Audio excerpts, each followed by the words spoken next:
Se llama así, el discipulado como medio para cultivar la santidad, ¿ya? Así que les voy a pedir que vayamos al texto, a Hechos, capítulo 2, versículo 38 al 42. Hechos, capítulo 2, versículos 38 al 42.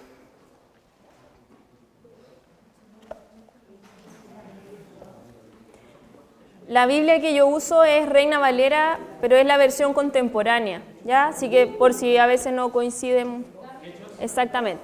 Hechos, capítulo 2, versículos 38 al 42. Leemos en el nombre del Señor. ¿Todavía no? ¿Quién dijo no? Ah, ya, muchas gracias. Entonces lo voy a leer de acá. Pongamos atención. Pedro les dijo: arrepentíos y bautícese cada uno de vosotros en el nombre de Jesucristo para perdón de los pecados y recibiréis el don del Espíritu Santo. Porque para vosotros es la promesa, y para vuestros hijos, y para todos los que están lejos, para cuantos el Señor nuestro Dios llamare. Y con otras muchas palabras testificaba y les exhortaba, diciendo: sed salvos de esta perversa generación. Así que los que recibieron su palabra fueron bautizados, y se añadieron aquel día como 3,000 personas. Y perseveraban en la doctrina de los apóstoles, en la comunión unos con otros, en el partimiento del pan y en las oraciones. De Jesús, amén. Amén.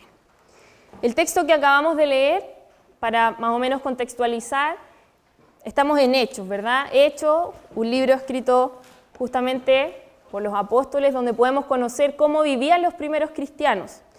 Luego de que Cristo, el Dios hecho hombre, que santo, justo en todos sus caminos, murió, ascendió, y como él mismo dice, es necesario que él haya subido para enviarnos a nosotros el Espíritu Santo, ¿verdad? Que nos va a consolar y que nos lleva a toda verdad.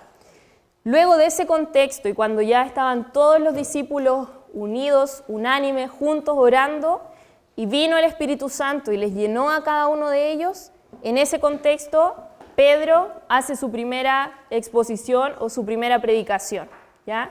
Y eso es lo que estamos leyendo nosotros ahora en el capítulo 2.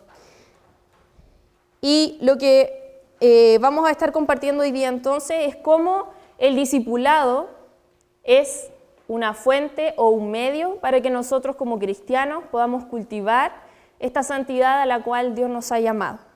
Y para eso quisiera comenzar con una ilustración que quizás para muchos es muy conocida, pero nos puede ayudar para comprender este tema, que tiene que ver con la agricultura, ¿sí? Como dije recién, soy profesora de biología y entender y poder ver todo el proceso de crecimiento de una semilla realmente es algo hermoso, maravilloso, porque el agricultor lo que hace, prepara la tierra, ¿verdad? La limpia, pone la semilla en ese lugar, la fertiliza, le da todos los cuidados que puede diligentemente para que esa semilla finalmente crezca y pueda dar su fruto, ¿cierto? Y luego él pueda cosechar abundantemente. Pero para que ese agricultor coseche, tiene que estar, repito, diligentemente atento a las condiciones de agua que tenga esa semilla, si le está llegando mucho sol, poco sol, etc. Pero aunque el agricultor se esfuerce con todas sus fuerzas, también sabe que hay agentes externos que él no puede manejar para que esa semilla pueda finalmente germinar, ¿sí? El agricultor no puede controlar que haya lluvia los días que esa semilla necesita, ni tampoco puede controlar que salga el sol y alumbre de la manera correcta esa semilla, ni tampoco el agricultor puede hacer que esa semilla germine, ¿sí? ¿Qué tiene que ver esta ilustración con nuestra vida?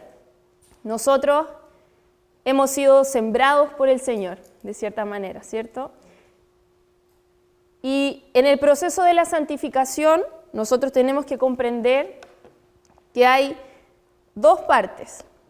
no podemos decir que Dios hace el 50% de esa obra en nuestra vida y nosotros el otro 50%, sino que tal como en la siembra, nosotros debemos hacer todo de nuestra parte, diligentemente santificar nuestras vidas, pero finalmente Dios es el que ya hizo todo por nosotros en la cruz, ¿sí?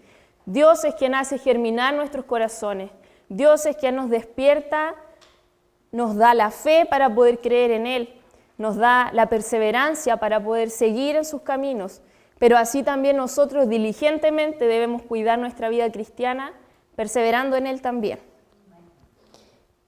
Y en el texto que acabamos de leer,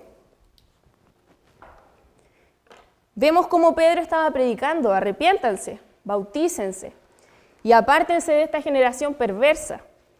Podría ser también un llamado de atención para nosotros en este tiempo, ¿verdad? Estamos rodeados de cosas que son perversas, que no glorifican al Señor, pero sin embargo igual estamos en este mundo. Cuando Pedro predica dice que 3.000 se añaden.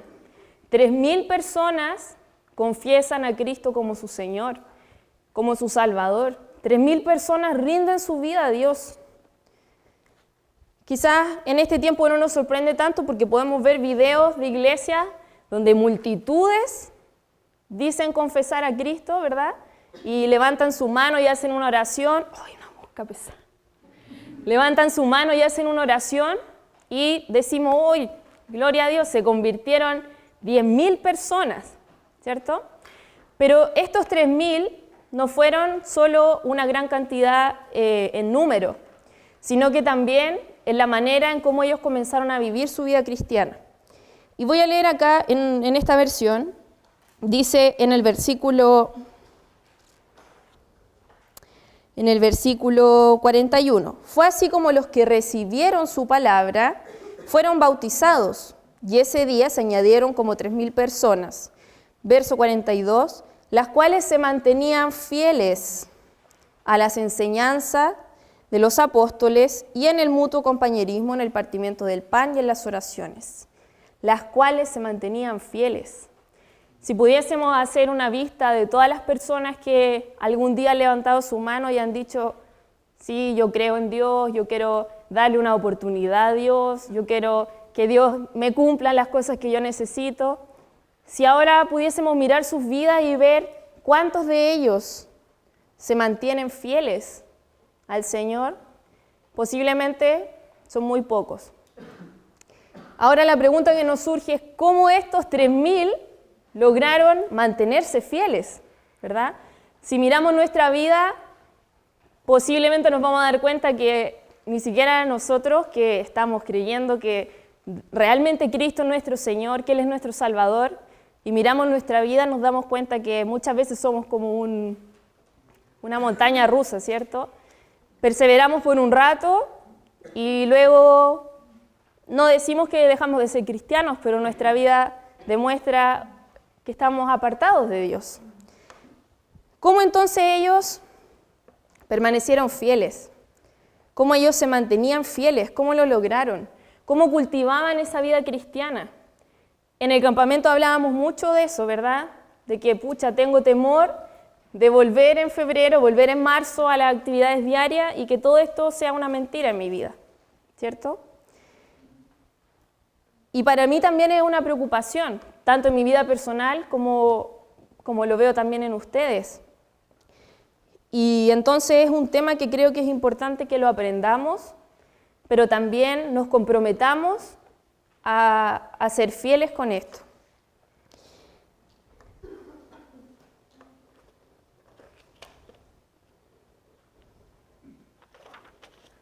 Entonces, como decía recién en esta ilustración, en la santificación Dios ha hecho, ya lo hizo, el 100% de la obra. Él murió en la cruz, Él vivió la vida justa y santa que nosotros jamás podíamos vivir y nos ha dado la fe para que podamos creer en Él y vivir conforme a ese llamado que Dios ha hecho en nuestros corazones.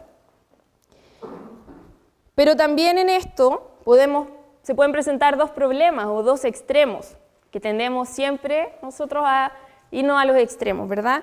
En primer lugar, podemos creer entonces que tenemos que buscar la santidad para poder llegar a Dios. Tenemos que hacer una lista de todas las cosas que Dios pide que no hagamos, y si las hemos cumplido perfectamente, entonces estamos bien, nuestra vida está tranquila, nos sentimos en paz porque estamos sirviendo a Dios perfectamente, según nuestros criterios. O quizás podemos irnos al otro extremo, que sería un segundo problema, que tiene que ver con que entendemos que como ya Cristo lo hizo todo en la cruz, entonces ahora no hay nada que nosotros podamos hacer, seguimos viviendo la vida, seguimos dando rienda a los deseos de nuestra carne, porque nos justificamos en que Cristo ya lo hizo todo. Y finalmente eso nos da señales de que realmente no estamos conociendo qué es lo que el Señor nos está llamando a hacer. Entonces, estando estos dos extremos, ¿cuál es la visión que la Biblia nos da con respecto a la santificación? Y para eso debemos saber y recordar algo que tiene mucho que ver con lo que Israel compartía en la mañana. En primer lugar, de entender que Dios es santo, ¿verdad? Lo hemos conocido a través de esta prédica. Por una parte, Dios es santo, pero también tenemos que saber que Dios nos santifica. Jonathan Edwards decía que la santidad de Dios es el resplandor de la suma de todos sus atributos. Nosotros sabemos que Dios es bueno, que Dios es justo, que Dios es lleno de misericordia, que Dios, podemos nombrar una lista casi interminable de todos los atributos que Dios tiene. Cuando pensamos en la santidad de Dios, entonces pensamos en la acumulación de toda esa belleza reflejada a través de su santidad. Lo más hermoso de eso, que esa santidad, para poder tener comunión con nosotros, que es lo que aprendíamos en la mañana, que tenemos que tener esa misma condición, ¿verdad? Dios, como dice en su palabra, sin santidad nadie verá al Señor. Nadie verá al Señor. Y al mirar nuestras vidas nuevamente nos damos cuenta que nuestra vida no es una vida santa. Por lo tanto, hay un problema en la comunicación que nosotros podemos tener con nuestro Creador. No podemos estar delante de su presencia porque somos pecadores, porque estábamos muertos en nuestros delitos y pecados, separados completamente de la gloria de Dios. Entonces, ¿cómo, siendo nosotros pecadores, Dios llamándonos a su presencia, exigiéndonos esa santidad perfecta para poder estar en comunión con Él, cómo lo hacemos? Si no hay nada de nosotros que podamos ofrecerle de manera santa a Dios. Y es justamente lo que Dios siempre hace. Dios nos exige cosas que no podemos hacer.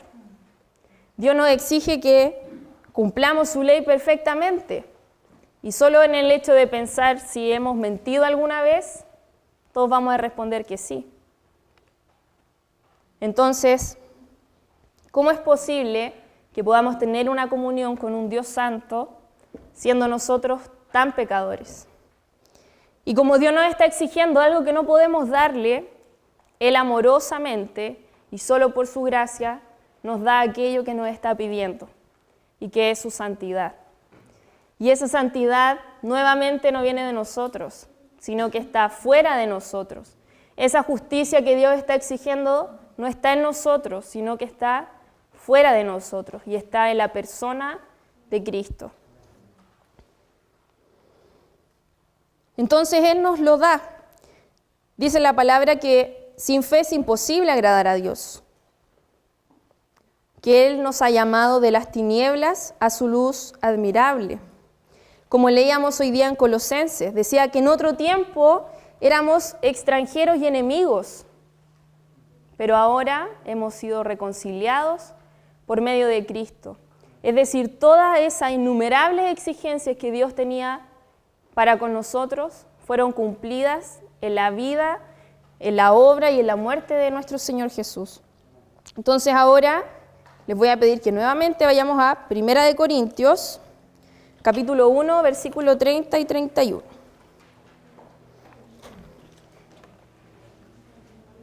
¿Les suena o no? 1 Corintios 1, versículos 30 y 31. Lo leímos en la mañana. Como dice Israel siempre, al estar caídos, escuchamos cosas de Dios que encienden nuestro corazón, nos animan, nos entusiasman a vivir para Él, y pasan 10 minutos y nos olvidamos de eso al tiro. Por eso es importante recordarlo siempre. Como decía entonces, más por Él estáis vosotros en Cristo Jesús, el cual nos ha sido hecho por Dios sabiduría, justificación, santificación y redención. Pongan el siguiente, por favor. Para que, como está escrito, el que se gloría, gloríese en el Señor. Él es nuestra santificación. Él es el santo, Él es el justo, Él es el perfecto, Él es el que ha cumplido la ley de manera perfecta, sin faltar a ninguno de los estatutos que el Señor ha prescrito en su palabra. Él es el que fue tentado en todo, tal como nosotros, pero Él no pecó. Él es nuestra santificación. Dios es santo, nosotros pecadores. Cristo vivió esa vida perfecta por nosotros, representándonos en todas las cosas, pero también así para santificarnos y permitir de esa manera que podamos tener ahora una relación de comunión con este Dios trino. Y hablábamos también en la mañana que la santidad, cuando hablábamos si somos santos o no, esa santidad significa estar apartado, estar separado. Y podríamos nosotros hacer una distinción aquí. Cuando Dios nos santifica, lo hace de dos maneras. Nos santifica de manera negativa y nos santifica de manera positiva. ¿Cómo de manera negativa? Nos aparta, pero nos aparta del pecado. Esa es la primera cosa que Dios hace cuando nos santifica. Nos aparta del pecado. ¿Y cómo Dios nos santifica positivamente? Nos aparta para su gloria. Muchas veces nosotros tenemos el concepto como santidad de un montón de cosas que tenemos que dejar de hacer, pero no sabemos que la santidad también tiene que ver con cosas que sí tenemos que hacer. Quiero que leamos 1 de Pedro, capítulo 3, versículo 11, por favor. 1 de Pedro, capítulo 3, versículo 11.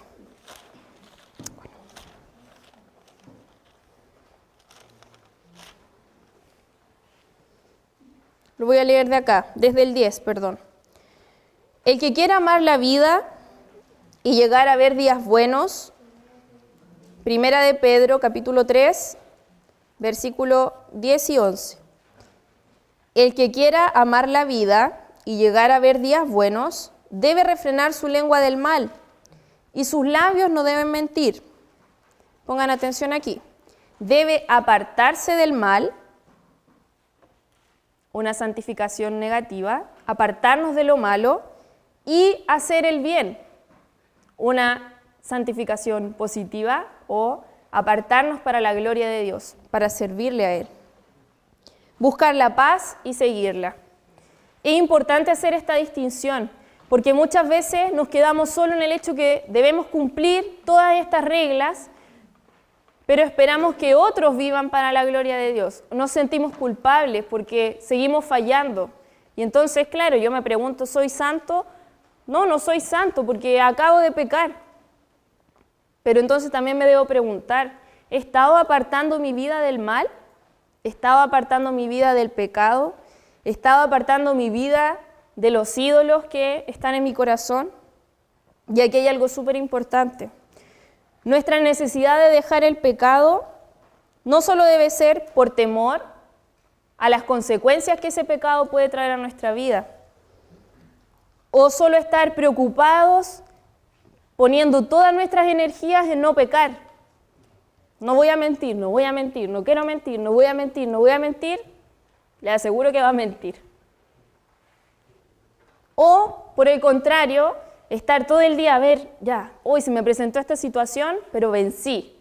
Entonces hoy día es un buen día porque hice todo correctamente como debía hacerlo. Esa no debe ser la motivación correcta de nuestro corazón al dejar de pecar. Dejamos de pecar porque entendemos lo terrible que son nuestros pecados delante de Dios, porque entendemos la malignidad de nuestro pecado delante de Dios, porque entendemos que ese pecado quita la comunión con nuestro Dios santo. Él es santo, pero también nos ha llamado a la santidad. Por eso lo importante de dejar el pecado no es que nos estemos fijando constantemente solo en nuestras acciones. Hoy día no mentí, hoy día no le respondí mal a mi mamá o a mi papá, hoy día hice todo lo que tenía que hacer. Pero hasta las cosas más santas podemos hacerlas con un corazón pecaminoso. Podemos orar es algo, una actividad para Dios. Pero hasta podríamos orar para que quizás al que me cae mal no le vaya bien. O podemos orar con un corazón afanado en saciar nuestros ídolos y no realmente una oración que está rindiéndose a Dios. Entonces, la santificación va mucho más allá de solo mirar nuestras acciones. La santificación que Dios nos está exigiendo, que Dios nos está llamando, es una santidad de nuestro corazón, de las motivaciones de nuestro corazón. Entonces, como les decía recién, debemos estar apartados del mal, apartados del pecado. Y yo quiero leerles unas preguntas que me ayudaron mucho a mí y me siguen ayudando a enfrentarnos a las tentaciones. ¿Cómo nos enfrentamos a las tentaciones para no pecar, para no estar con tendencia a finalmente pecar? Así que si tienen sus cuadernitos ahí, les voy a pedir que anoten. No son muchas preguntas, pero anoten en su cuaderno lo siguiente. Cuando estamos frente a una tentación, cuando estamos frente a alguna situación que está causando algo incómodo, nosotros sabemos cuando estamos en el momento preciso de tomar la decisión de apartarnos del mal o de dar satisfacción a algo que no glorifica al Señor. Y justamente esa es una de las primeras preguntas. Cuando usted esté enfrentado a esa situación, pregúntese, ¿glorifica esto a Dios? Pregunta número 1, ¿glorifica esto a Dios?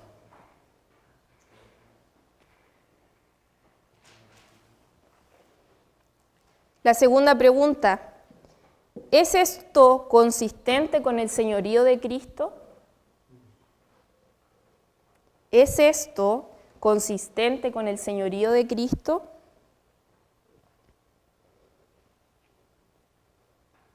Número 3, ¿es esto consistente con los ejemplos bíblicos?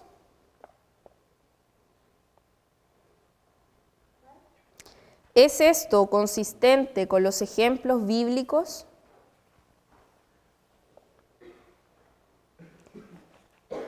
Número 4, ¿es esto legítimo y beneficioso para mí? ¿Es esto legítimo y beneficioso para mí? No escriban esto. Cuando estamos delante de una situación de tentación para nosotros, es tan importante pensar en esto, porque a veces creemos que cuando pecamos solo lo hacemos en contra de nosotros, pero muchas veces a través de nuestro pecado, la mayoría de las veces diría yo, afectamos a los demás. No solo de manera física, sino también espiritualmente, mentalmente. Cuando pecamos, fallamos a nosotros y a los demás de manera espiritual, mental y también físicamente. La otra pregunta, si quieren registrarla, ¿ayuda esto a los demás positivamente y no los daña? Y la pregunta yo creo más importante, ¿me lleva esto bajo algún poder esclavizante? ¿Me lleva esto bajo algún poder esclavizante? Por eso es importante, jóvenes, que entendamos que la Escritura debe ser nuestra brújula, debe ser quien nos guíe para tomar las mejores decisiones frente... Chiquillos, si no alcanzaron a anotarlas, después me las pueden pedir y las copian, etc. Pero no se desconcentren. Dejemos que la Escritura sea esta brújula que nos guía, que sea nuestro manual para vivir, de nuestra conducta, de nuestra fe, que la Escritura nos permita tomar las decisiones correctas para no dañarnos a nosotros mismos, para no dañar a los demás, pero por sobre todo para no dañar nuestra comunión con el Señor. Leamos 1 de Tesalonicenses 5:23.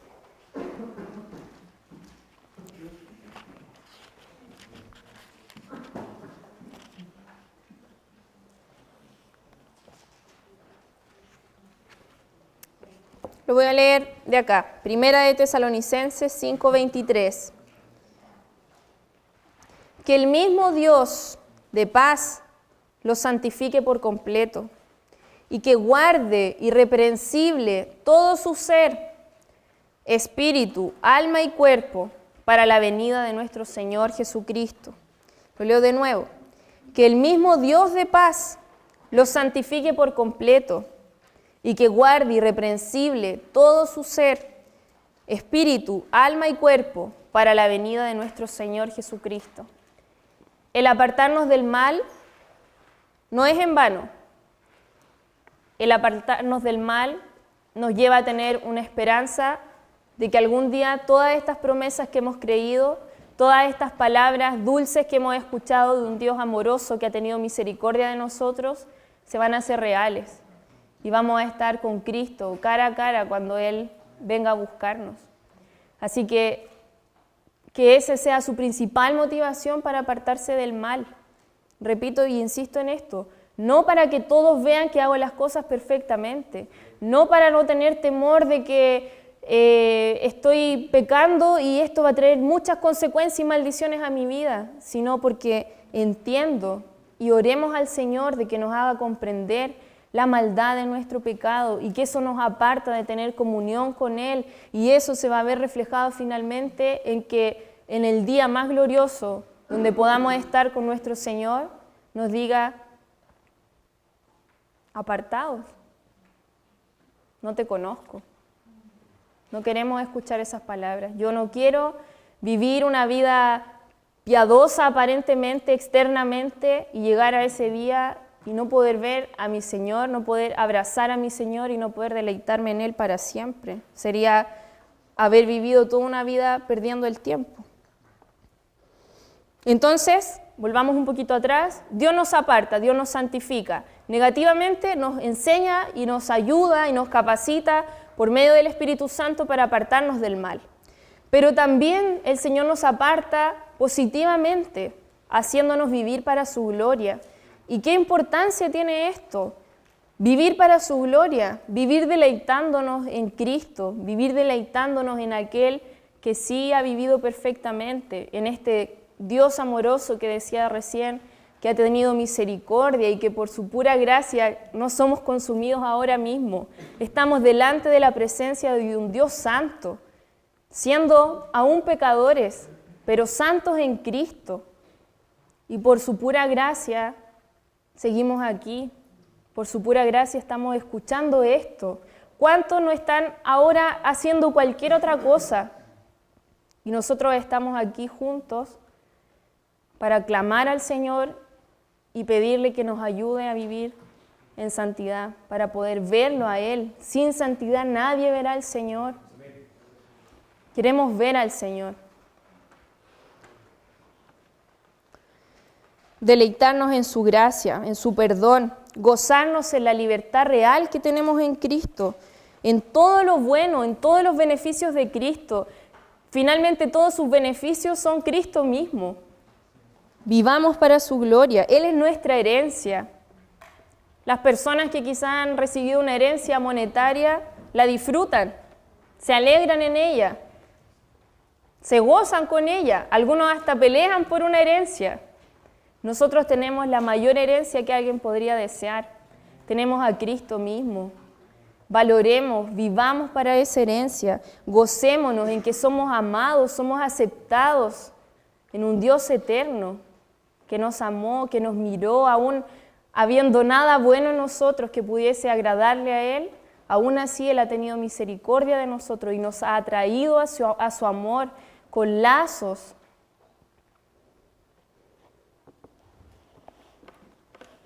Entonces, para ir concluyendo esta parte, el problema no es cumplir un checklist de todos los pecados que no cometí, ni tampoco vivir la vida nomás porque sé que Cristo ya pagó.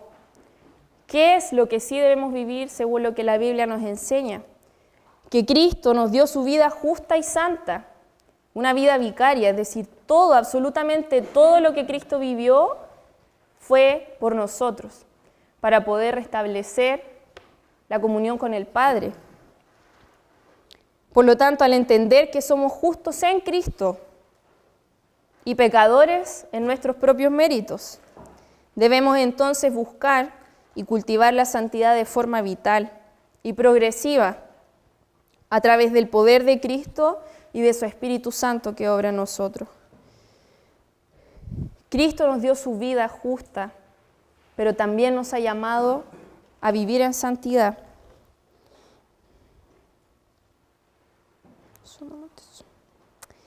Quiero que leamos Romanos 8:13, por favor. Romanos 8:13.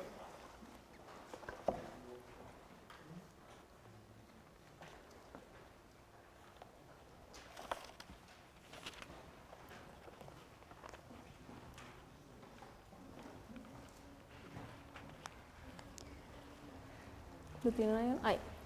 8:13. Porque si vivís conforme a la carne, moriréis. Mas si por el Espíritu hacéis morir las obras de la carne, viviréis. En otras palabras, esto es vivir una vida de santidad, una vida de arrepentimiento, mortificar, matar las obras de la carne, los deseos de nuestra carne pecaminosa. Pero no solo eso, es decir, no solo apartarnos del mal, sino que también vivificar el Espíritu a través de los medios que vamos a ver a continuación. Pero vivificar, vivir para la gloria de Dios, arrepentirnos, ¿qué significa entonces? No solo sentirnos culpables o sentir remordimiento por algo malo que hicimos, sino que arrepentirnos es dar la vuelta al pecado, dar la espalda al pecado, pero no solo quedarnos ahí, sino que cuando damos la vuelta al pecado, corremos a los brazos de Cristo porque sabemos que en Él encontramos refugio y salvación. Eso es arrepentirse, dar la vuelta al pecado y correr a Cristo. Así debe ser nuestra vida cada día. Apartarnos del mal, pero buscar la gloria de Dios para nosotros. Entonces, ¿cómo lo hacemos? ¿Cómo hacemos para mantenernos fieles? ¿Cómo hacernos para mantener firmes esto tan bonito que podemos estar escuchando? Y para eso quiero que volvamos a Hechos, lo que leíamos al principio. Hechos 2, principalmente el versículo 41 y 42.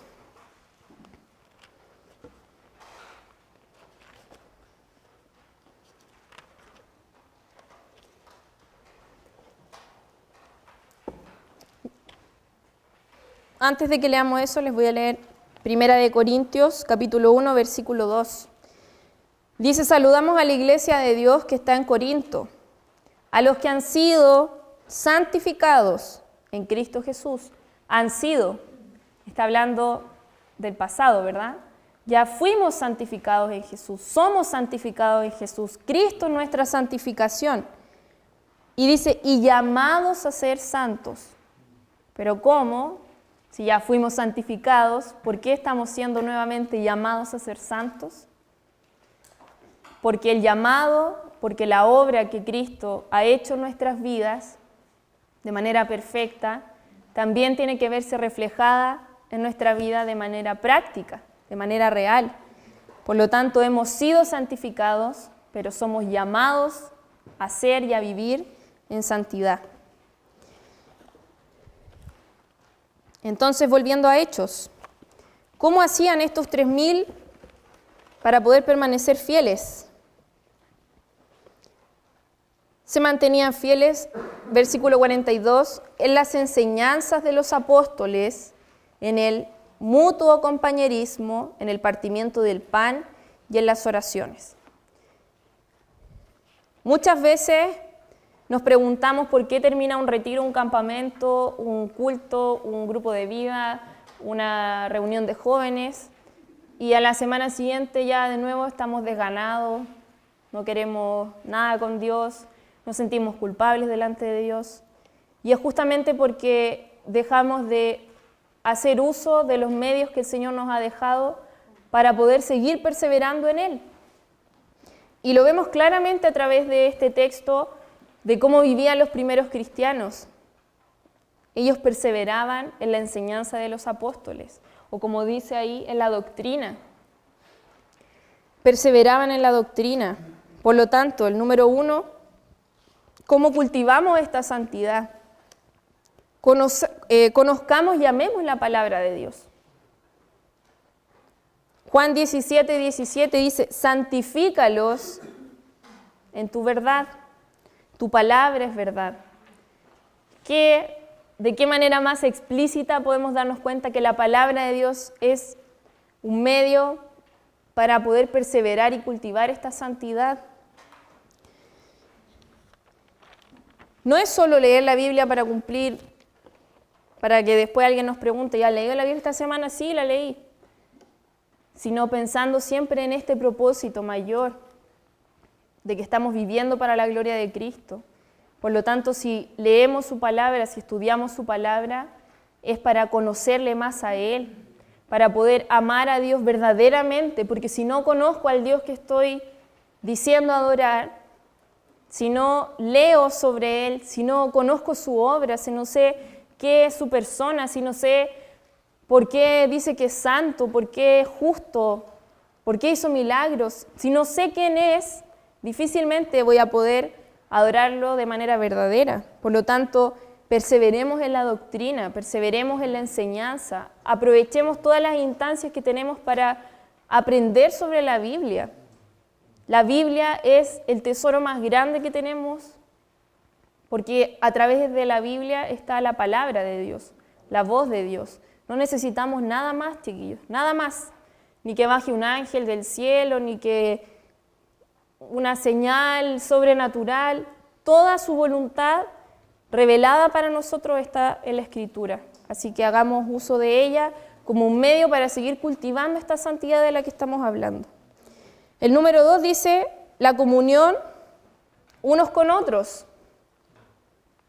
La iglesia debe ser una instancia de cuidado y compañerismo mutuo y una comunidad de oración. Somos expertos en quejarnos y en decir, es que nadie me llama, es que nadie me saludó para mi cumpleaños, es que nadie se ha preocupado si estoy enferma o estoy sana. Nosotros somos la iglesia, ¿verdad? ¿Qué estamos dando nosotros también al hermano que tengo ahora al lado? ¿He hecho lo que yo estoy esperando de ellos también? Nosotros conformamos la iglesia. Aportemos entonces para poder ser realmente una comunidad de compañerismo, que ora por la necesidad del hermano, que sabe en qué situación está, y no simplemente seamos un grupo de amigos que lo pasamos bien los viernes en la tarde y después comemos una pizza, una hamburguesa y con eso cerramos la semana súper bien. No. La comunión entre los hermanos es mucho más profunda que eso. La comunión entre los hermanos nos lleva a decirle a mi hermano, si yo lo veo que está pecando, no solo juzgarlo por su pecado, sino acompañarlo, bendecirlo, orar con él, ayudarle a vencer sus tentaciones, así como él me ayuda a mí. De eso se trata la comunión, no es solo estar juntos, es estar con el otro, es estar en comunión con el otro también. Así como Cristo está teniendo comunión con nosotros, así como la Trinidad tiene comunión entre el Padre, el Hijo, el Espíritu Santo, y nosotros somos creados a su imagen, entonces tengamos comunión verdadera con nuestros hermanos. Y eso nos va a ayudar como un medio también para poder cultivar la santidad. El que anda con sabios será sabio, dice Proverbios, ¿verdad? Busquemos ayuda y consejo en quienes tienen una piedad admirable. A veces buscamos consejo a nuestros compañeros de curso, en cualquier otra persona, y no nos hemos dado cuenta que dentro de este grupo tenemos personas muy valiosas que aman al Señor y que nos pueden guiar a vivir una vida piadosa y de santidad también. Busquemos ayuda de las personas correctas, no para tenerlo como un ídolo, como una persona que jamás va a fallar, que nunca va a pecar, sino como un hermano que está al lado mío, que sufre las mismas tentaciones que yo y que juntos podemos salir victoriosos. Como decía Pablo, ¿verdad? Sean imitadores de mí como yo soy de Cristo. Mirémonos de nuevo en nuestra vida. Podemos decirle al otro, imítame, porque yo estoy imitando a Cristo. Estamos buscando parecernos cada día a la imagen de Cristo. Número 3, dice que perseveraban también en el partimiento del pan. Y aquí podremos hablar sobre los sacramentos, pero mañana vamos a aprenderlo más detalladamente, pero sí quiero referirme con respecto a la Santa Cena, el partimiento del pan. Y eso principalmente lo vivimos en el culto. Y el culto es una instancia de encuentro y de diálogo entre el Dios del pacto y el pueblo del pacto. No hay otro momento de la semana explícitamente donde podamos reunirnos y dialogar con el Dios del pacto y estar todos juntos escuchando la voz de este Dios. Entonces es en el culto donde podemos participar de este sacramento, que es un medio visible de una señal y un sello que Dios ha hecho en cada uno de sus escogidos a través o en el momento cuando ha hecho el pacto de gracia. En esa instancia somos alimentados de Cristo, de su presencia espiritual en ese momento, y nos recuerda y nos da a conocer que todas las promesas que Él ha hecho son reales y que ciertamente se van a cumplir, que ciertamente vamos a cenar con Él eternamente. Y a veces decimos, pero si fui el viernes, ¿para qué voy a ir el domingo? Ya cumplí mi cuota semanal de escuchar de Dios. Pero participar de la cena del Señor, participar de este sacramento con los hermanos, nos hace crecer de una manera muy bonita y nos ayuda a perseverar, ya que nuestra esperanza de que Cristo es real, ya que esa esperanza de que Cristo realmente murió por mis pecados es verdad. Si no participamos de esas instancias, quizás lo sabemos, pero se nos olvida al tiro, se nos olvida fácilmente. Entonces, usemos los medios que el Señor nos ha entregado para cultivar la santidad, para cultivar una vida piadosa. Y entonces aquí viene la pregunta, pues, ¿con cuánta frecuencia participamos de los sacramentos? ¿Con cuánta frecuencia nos alimentamos de ese momento tan especial, de ese medio que el Señor nos ha entregado? Y por último, dice que ellos se mantenían fieles en las oraciones. Por lo tanto, el número 4 sería orar y actuar dependiendo de Dios. Si podemos saber que Dios ya sabe todo lo que le vamos a pedir antes que se lo digamos, ¿verdad? Lo dice la Escritura. Pero el tener un tiempo de intimidad en oración con Dios nos va a llevar a depender plenamente de Él. No solo a presentarnos delante de Dios pensando en la oración más bonita que se nos pueda ocurrir, porque Dios es tan santo, entonces ¿cómo le voy a decir algo malo, un pecado? ¿Cómo le voy a decir? ¿Y qué pasa? Que finalmente, como nos cuestionamos tanto nuestra condición delante de Dios, terminamos no orando y evadiendo ese momento porque sabemos que nos vamos a enfrentar al Dios Santo. Y que más que hablar, posiblemente solo vamos a callarnos. Entonces, hagamos uso de la oración como un medio para poder derramar totalmente nuestro corazón delante de Dios, para poder decirle nuestras necesidades, para poder contarle las cosas más profundas que están en nuestro corazón, que quizás nadie más sabe. Él es nuestro Dios y se comunica con nosotros a través de un diálogo. Él nos ha dado su voz a través de su palabra y nosotros podemos comunicarnos con Él, adorarle, reconocer nuestros pecados, arrepentirnos de nuestros pecados, ser nutridos a través de la oración. Velad, llorad, para no entrar en tentación. Pucha, no sé por qué, repito. ¿Para qué vengo al retiro si va a venir la próxima semana y de nuevo voy a estar igual? Entonces, comprometámonos. Tenemos su palabra, tenemos la oración, tenemos los sacramentos, tenemos la comunión con nuestros hermanos. El Señor nos ha dado todas las cosas para que podamos perseverar en Él. Seamos fieles en comprometernos a utilizar esos medios que el Señor nos ha entregado. Y quiero enfatizar en eso, de participar en el culto, porque es una instancia para disfrutar y gozarnos con los hermanos en todas estas cosas, en la oración, en la comunión, en los sacramentos, en todo.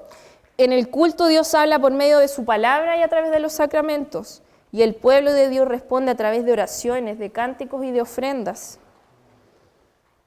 ¿Entendemos entonces por qué no debemos dejar de congregarnos? ¿Cuál es la única? No, esta no es una receta mágica, pero el Señor nos ha dado todo para que permanezcamos en Él. Esta es la forma práctica de llevar toda esa hermosa santidad de Dios que nos impacta, que nos conmueve a nuestra vida ahí, en lo profundo de nuestro corazón, para que se haga real.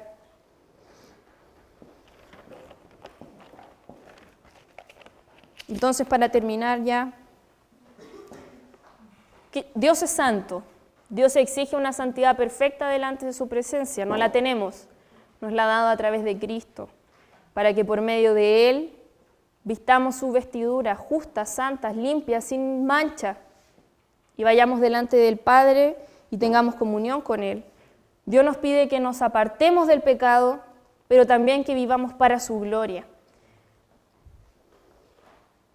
Por lo tanto, los que hemos declarado a Cristo debemos vivir fielmente para Él, de acuerdo a la unión, que también hemos conversado un poco, de acuerdo a la unión que tenemos con Cristo, vivamos como Cristo es, santo. Tenemos comunión, estamos unidos con el santo.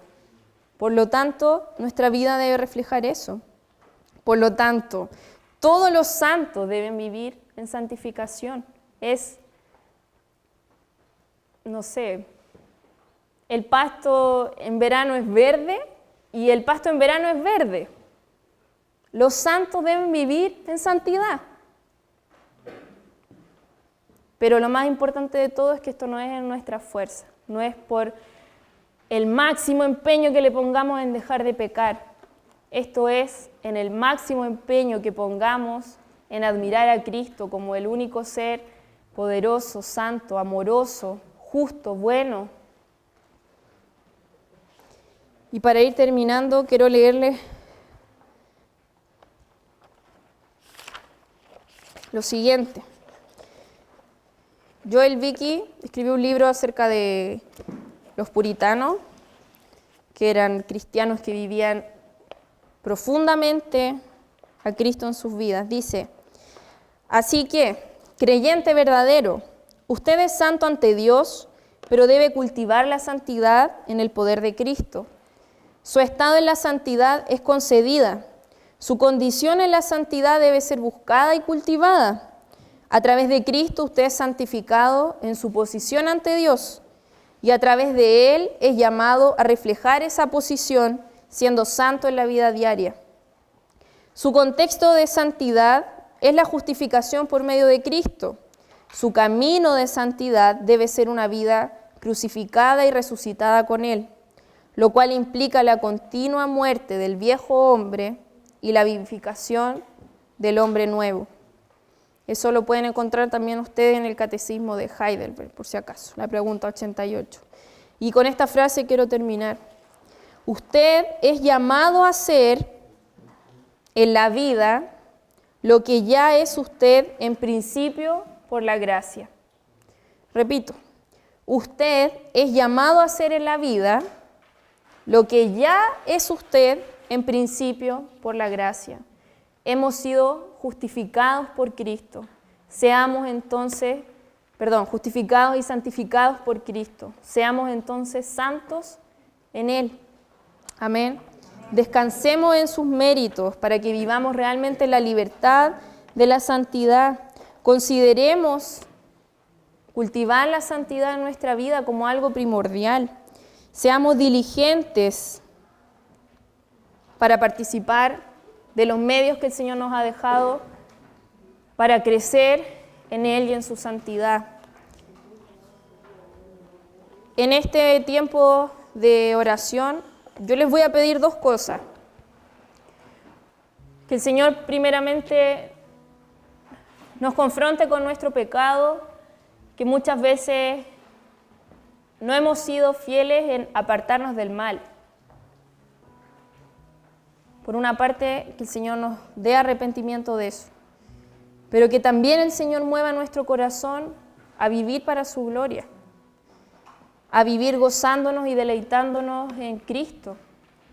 Que el Señor encienda nuestros corazones para amarle de una forma verdadera, de una forma constante. Que el Señor nos ayude a través del Espíritu Santo a mantenernos fieles. Como decía hoy día en Colosenses, inamovibles, cimentados en la fe, en la roca, en Cristo. Es la única forma, chiquillos, que tenemos para no volver a llegar a un nuevo retiro derrotados casi por el suelo. Esto no es de momentos, esto se trata de nuestra eternidad, que comienza ahora. Animémonos a conocer al Señor. Oremos. Eres nuestra herencia.